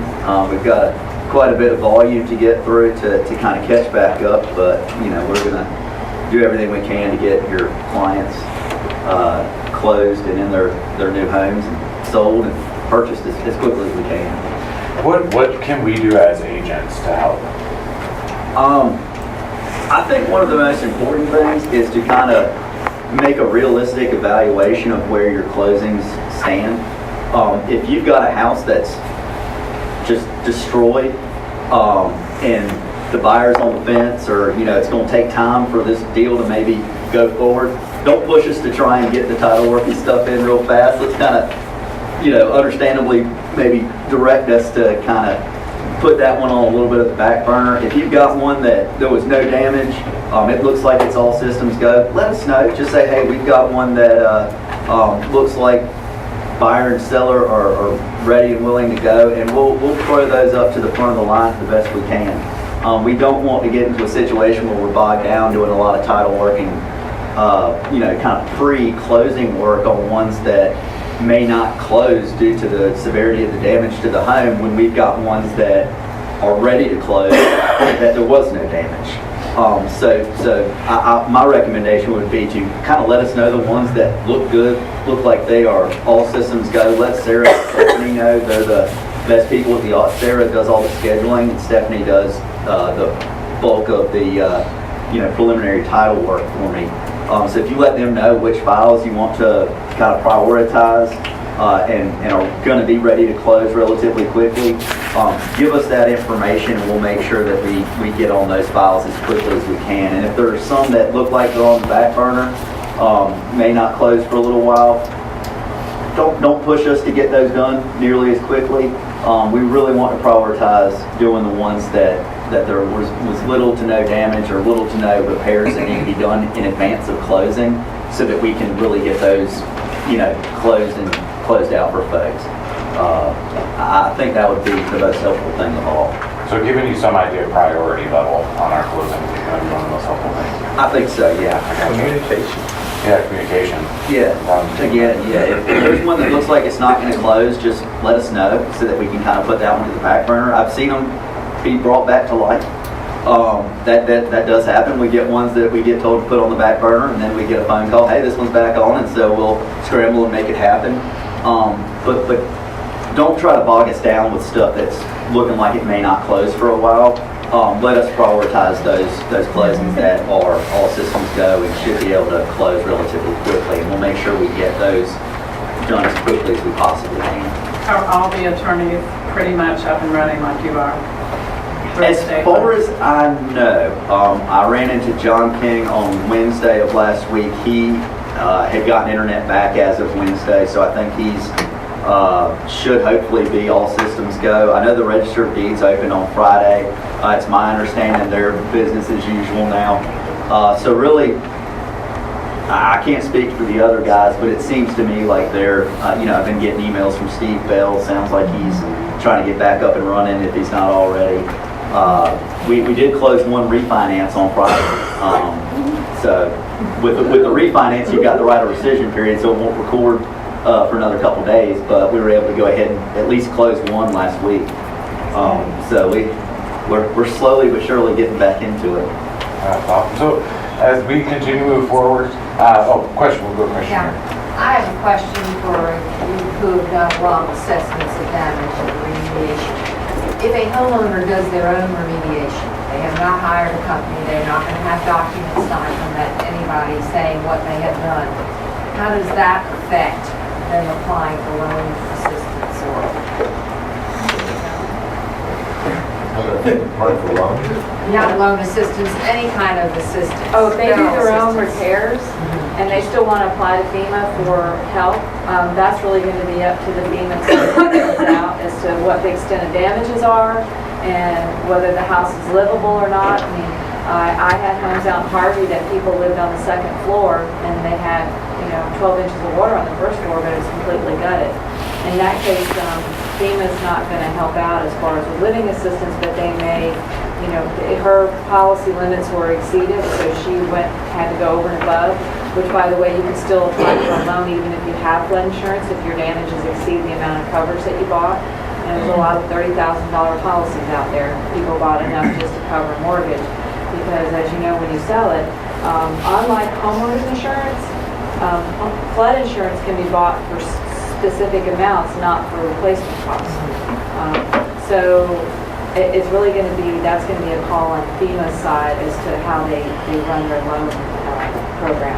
But the homeowner can do his own repairs, and actually an inspection after it's done would be a good idea.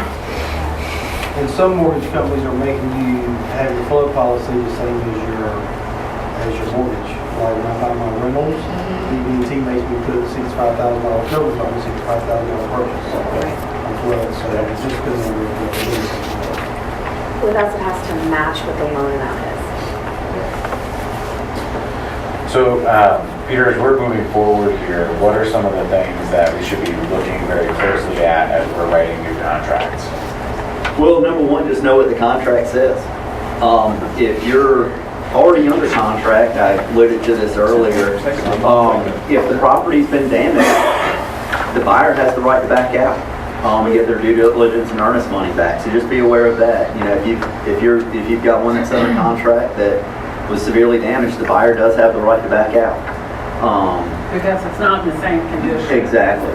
And there's and not only that, there's two paragraphs, paragraph 11 and paragraph 12. 11 is the condition of the property at closing. That's where the seller's under the obligation to deliver the property, and the same condition, reasonable wear and tear accepted. Storm damage is not reasonable wear and tear. Then you've got paragraph 12, which is the risk of loss, that says that if the property's materially damaged, the buyer can back out. That the risk of loss is still on the seller up until closing. So, you know, and I would recommend if you've got a buyer who's looking to back out, but you want to save the deal, maybe ask for an extension, or, you know, maybe give the seller time to try and mitigate the damages or fix or complete the damages. You can try to assign the insurance proceeds. Again, may sound easier than it actually is. You probably would want to get the... We're seeing a lot of that already come through MLS, so that we specifically and wanted to address that. And if they have a loan, I would not close until the seller's lender has signed off on a document stating that they will agree to assign those insurance proceeds. The other thing is, if you're looking to buy a home that has been damaged, remember the contract says it's the as-is condition as of the date of contract. So if you go under contract on a property that's severely damaged, and you're asking like full, if you're put down the amount of what the property would be worth if it was in the good condition, your buyer might be bound by that. Now, obviously, they can back out during due diligence and all that, but I would make sure the price reflects the condition of the property. And you may have situations where sellers, you need to look at how much the seller owes on the property. If their property is severely damaged and they have a $100,000 loan, and you know, $100,000 left on the mortgage, property was probably worth, let's say, $150 before the storm, and you're selling it for $75, does the seller have the $25,000 readily available to close the loan?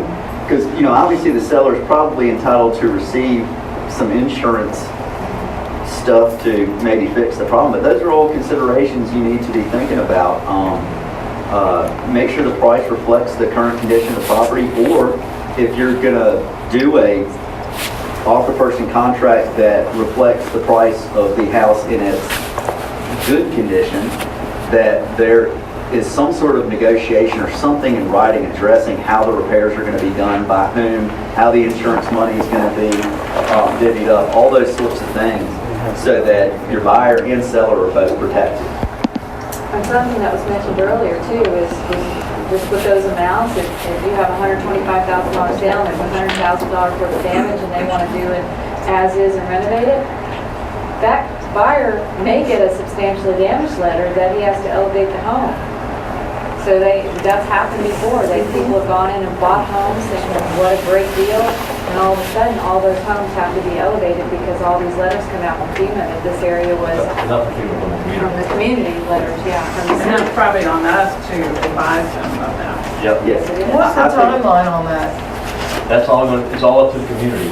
The The city, whoever the floodplain manager is for the area, whether it's a city building department or county building department, they're supposed to go out and inspect all these homes where they got flooded and determine if they are substantially damaged. Some of the communities will wait until permits are applied for by the builders to do these repairs. Some are aggressive, I would say, and they go out and do their own inspections to find out. So that's all up to the community. That'd probably be a good speaker to bring in here. Who is that? Did I know who that is, Brock? It's different for, Yeah. like Riverbend has their own, county has one, city of New Bern has one. So if they say it needs to be raised, isn't that something you should know before you start rebuilding? Yes. Yes. I would caution all of you, be very wary of putting a house that's been flooded in this storm under contract right away. I would wait. Yeah. That would be my best advice to you. If it's been flooded, wait. If it just had its roof blown off and there's some interior water damage that just needs drywall and a new roof and stuff like that, I would say those are the types of properties where, you know, FEMA's not involved with a wind and hail claim. That's going to be under your wind and hail policy, and I would say that you're probably safe to proceed with those, especially if you have something in writing as to how the repairs are going to be handled, what's going to happen with the insurance money. Maybe set those out a month out for closing. Most of the ones we're getting inquiries on are flood. Yeah, I'm telling you, I would be very wary of putting something under contract with flood, especially, you know, if you don't know if the house is going to have to be lifted. If the seller had flood insurance or didn't have flood insurance, you know, those might be things to look at. If you're looking to go under contract with one that did not have flood insurance, you know, you might have trouble. You got to make sure you're at least got somebody who's getting a loan so they can maybe get a flood insurance policy in place going forward. Otherwise, you've got the 30-day waiting period. But obviously that coverage isn't going to cover any repairs that need to be done. And if they didn't have flood insurance, this substantial damage issue, It still comes it still comes in effect, but they won't have insurance to help with it. Right. Yeah, because But back to your statement about waiting to do repairs. If it's a home we go into and somebody's going to be, you know, we call it gutting it to 4 feet, we always tell them, wait, do not start throwing this back together because your brother-in-law is a drywall contractor and this guy. Find out from the city what they're going to do, because if you start putting this all back together, you may be wasting money when they come in and say, you got to raise this house. Now, if it's a house that's slab on grade, now you've got a real issue. You've done wasted all this money. So if it has real flood damage inside the living area, I always recommend get with the city. Don't try to not pull permits. You know, you guys have the problems with that. To make sure you'll be allowed to repair it as the house sits before you go spending that money. Can you appeal them guys' opinion?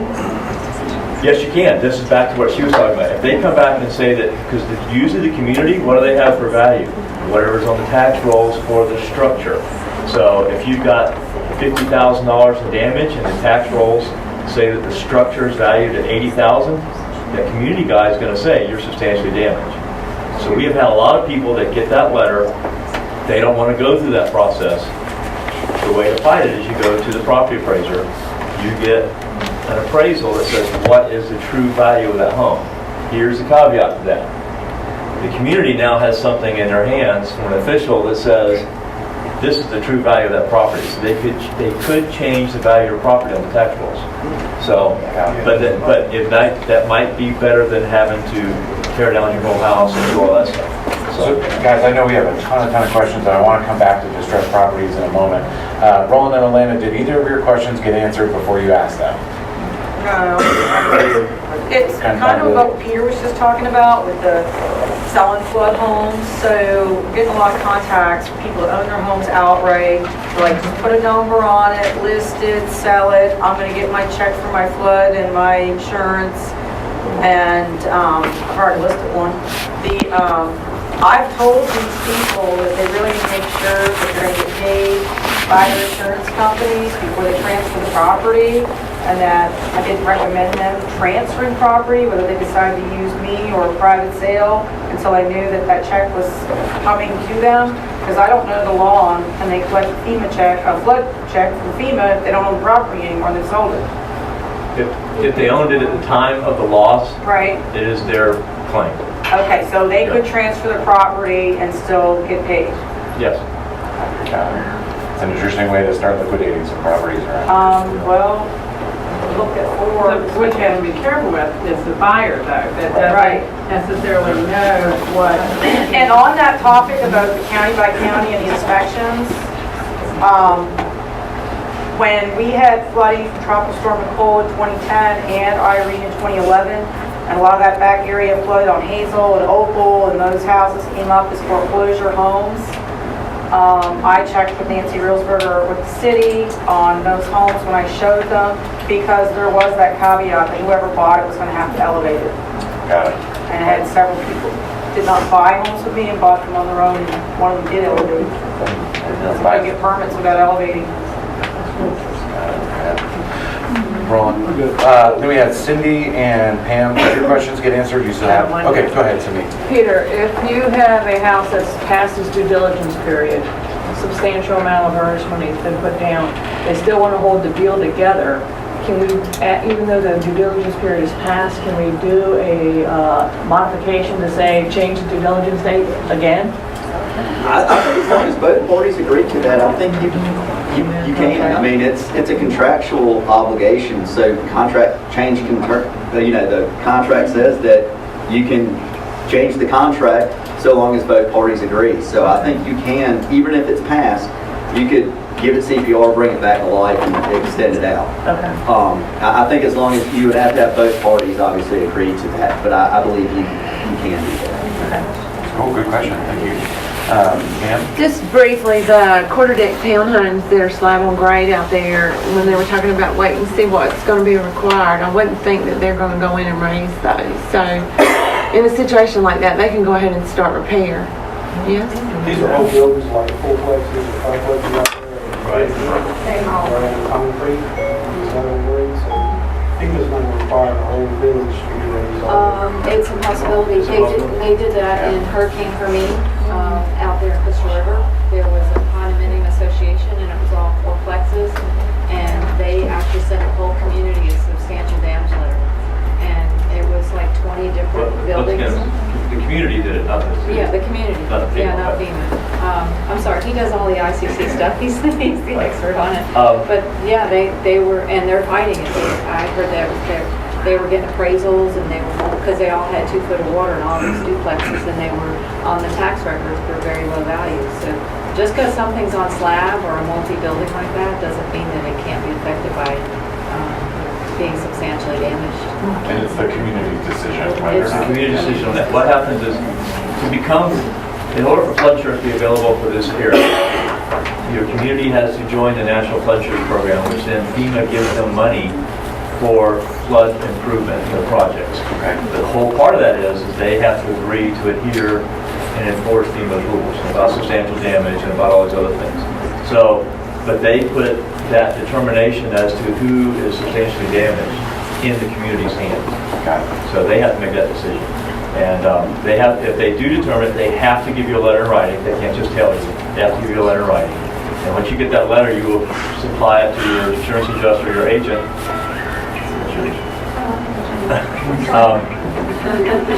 There's a cool Western movie happening. Yeah. But it can get very confusing. I'll just give you a little part of this. I explained this to Mark on our boat ride. In 2012, during the reauthorization, there was the act was called the Bigger Waters Act. It changed some stuff in the flood program. And one of the senators that authorized that act, or wrote that act, complained about the policy was hard to read. Okay? So when it went through, FEMA was like, well, this is a legal document. How do we make this where it's easier to read? Their answer was they changed the font. It went from a 19-page form to a 29-page form. I'm sorry, they make it bigger as a joke, though. Yeah, I mean, that's exactly what they did. So that's what we're up against. It's a government program. It's not truly insurance, it's a program. But they have their set rules and regulations. And we will leave here and go to Greenville because they're now going to have adjusters meeting to address certain issues they're seeing in this flood that we all have to attend. So each flood is different, but the policy, unfortunately, will not change until Congress votes to make a change. Katie? So, quick question with the raising of homes. So, if a client whose home flooded, I went in and I checked with her and, I said, are you going to raise it? And I guess the contractor said it's going to be really expensive. So, should she be verifying this with her contractor? Or should she be speaking to someone directly? Like, should she trust that? The cost of raising it? Well, all the homes on this street, they're the lowest ones. So, does she need to go to City of New Bern? Does she? But rather than, The city of New Bern, if she's in New Bern, the city of New Bern is who will tell her that she has to raise it. Now then, the cost factor all depends on the construction of the house. If it's already sitting on a crawl space, there's no attached garage, pretty simple. House mover comes in, picks it up, they generally can just add a few more layers of blocks. If it's a house slab on grade, that gets very expensive. There are ways to do it. There's ramjack companies that will run things underneath the slab, pick the entire slab up. On average for ICC planks, I have a lot of ICC planks, we see those $80,000 to $100,000. The policy's going to pick up 30 grand of it. Another option is they take windows out because windows have headers above them. They run beams through the headers. Generally the house already has drywall removed. And now come with these saws, they cut all the sill plate bolts and they pick the house up off the slab so the wood's just hanging there. They get it up on cribbing, then they build a whole new subfloor system up to it. Again, very expensive proposition, but it's cheaper than tearing down the house and building a whole new house. So the first part of that process is the community has to say whether or not they have to do it. How long does it take them to decide that? To do what? How long does it take them to decide that? So is City of New Bern answering those questions right now? Yeah. Do you think? No. That is all going to be up to the community. We've had some floods to where before we even finished the first claim, we're getting ICC assignments. And a bad one, to use an example, was the Mississippi coast under Katrina. Because the floodplains had changed so much, these houses were required to be 16 feet in the air. The historical society down there, where all these little antebellum homes, was like, we didn't want no part of that. So it was fought for a year. So for a year, everybody in Biloxi was put on hold. So that's all dependent on the community and how that works out. And if the community's been flooded before, people are more knowledgeable. If the community hasn't been flooded before, the person that's in charge of that is got a huge learning curve because they've never dealt with it, and all of a sudden they're getting massive information thrown at them and trying to sort through what they're supposed to do. With Hurricane Sandy, a lot of those little communities have never had a small hurricane.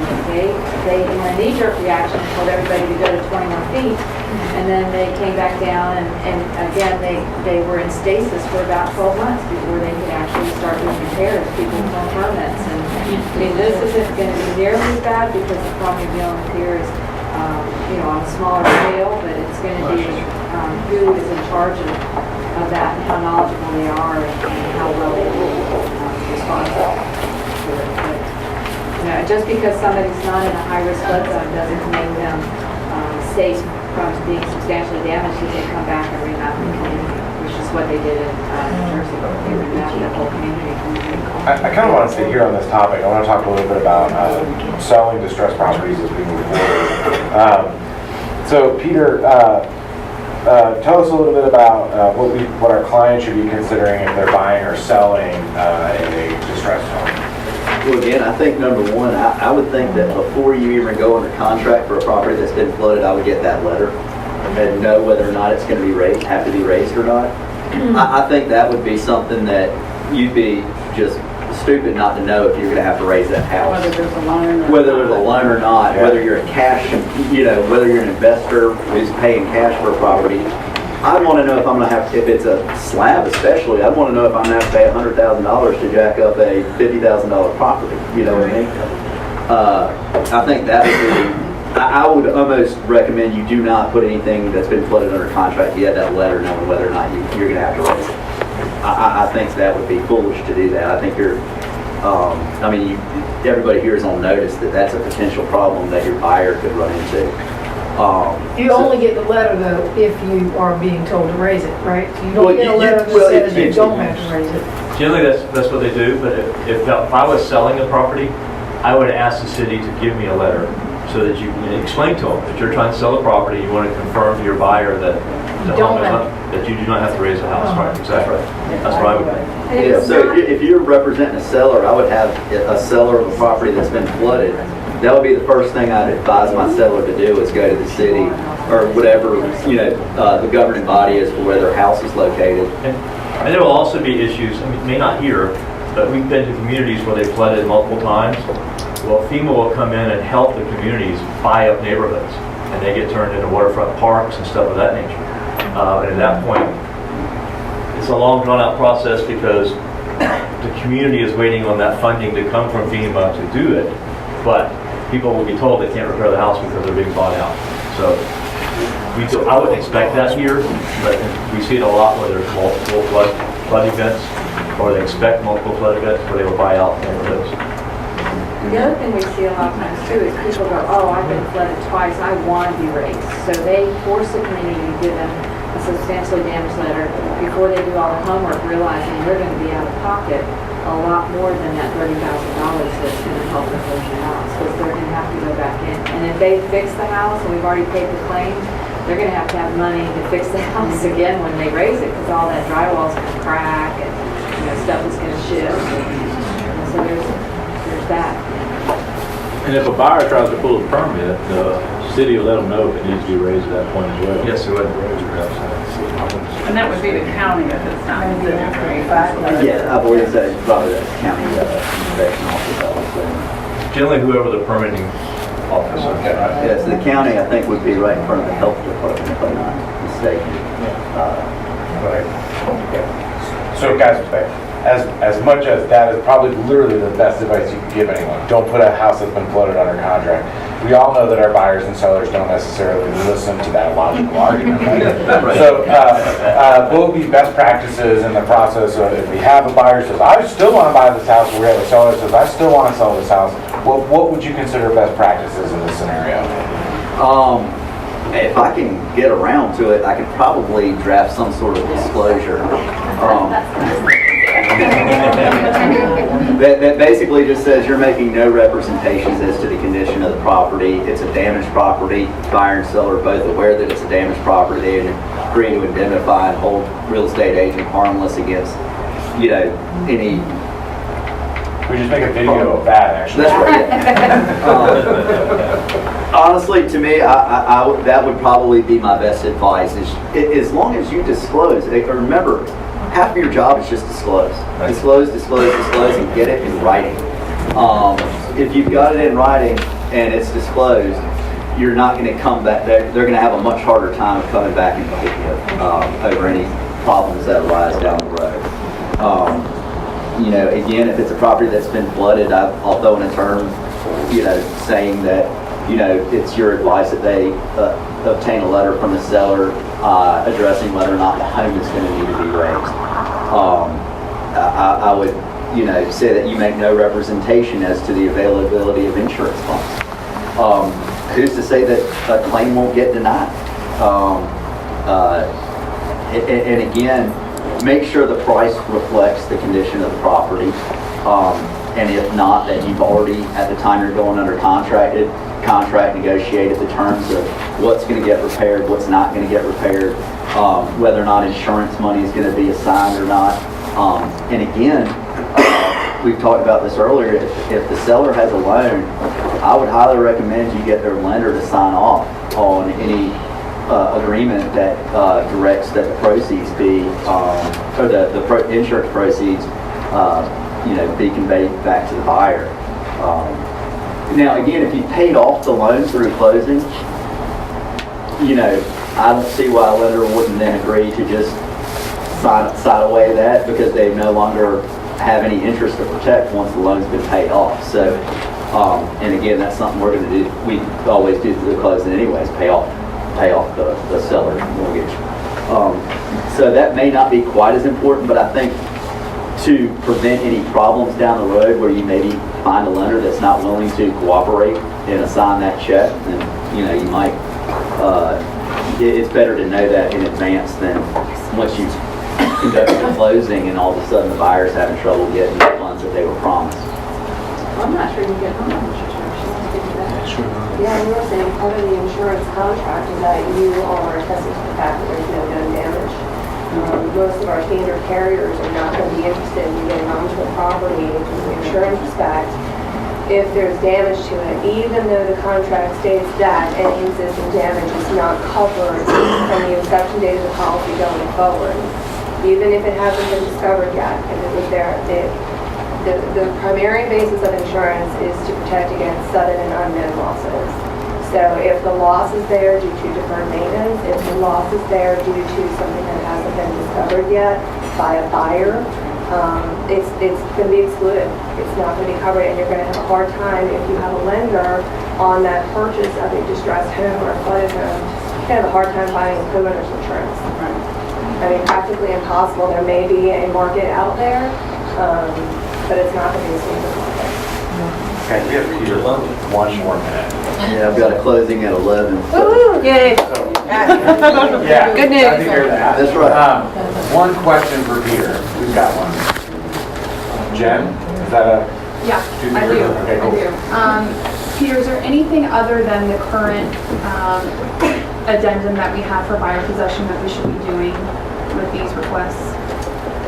Well, as you know, the buyer possession agreement generally is only recommended for a contract that's going under for 14 days.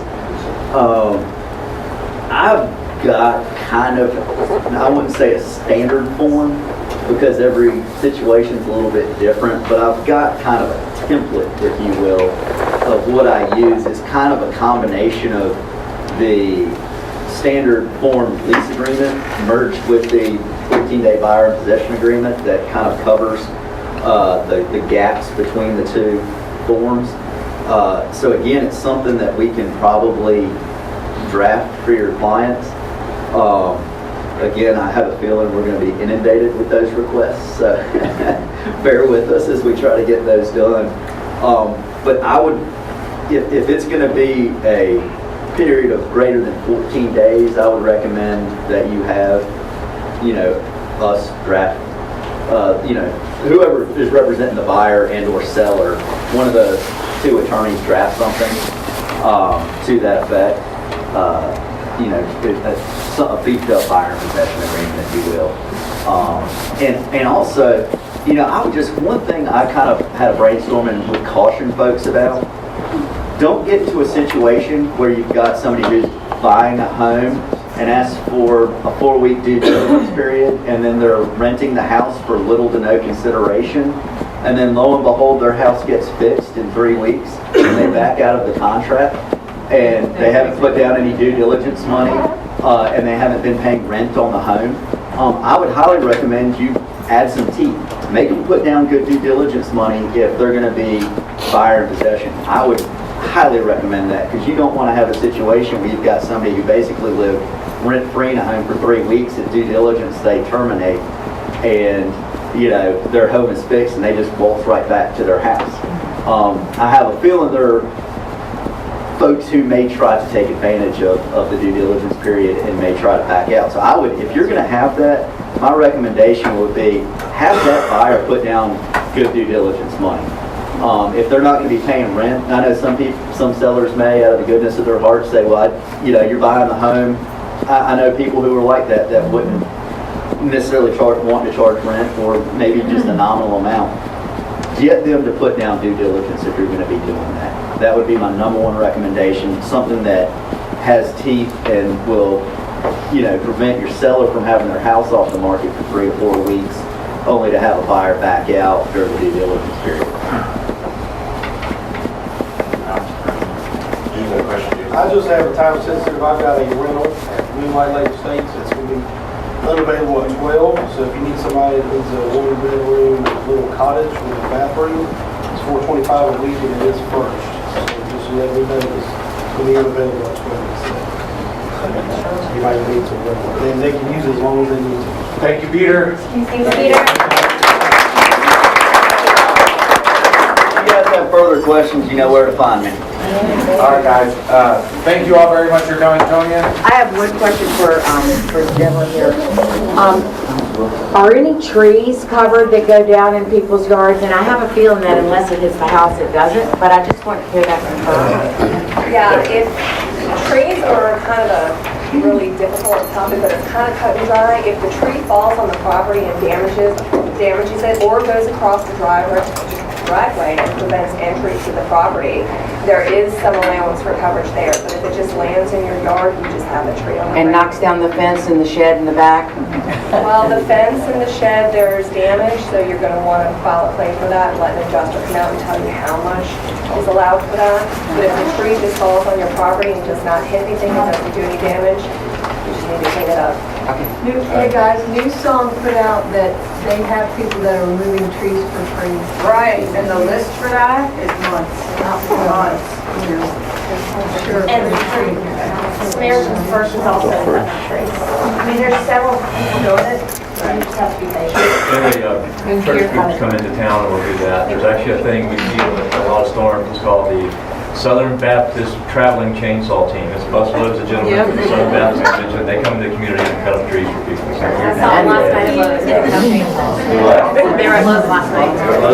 Also, I was at Lowe's last night and I saw a tremendous amount of people that didn't look like they knew what they were doing. Please talk to your clients. I mean, they need to know what to buy. Anybody knows at any time. Thank you. Thanks, Tom.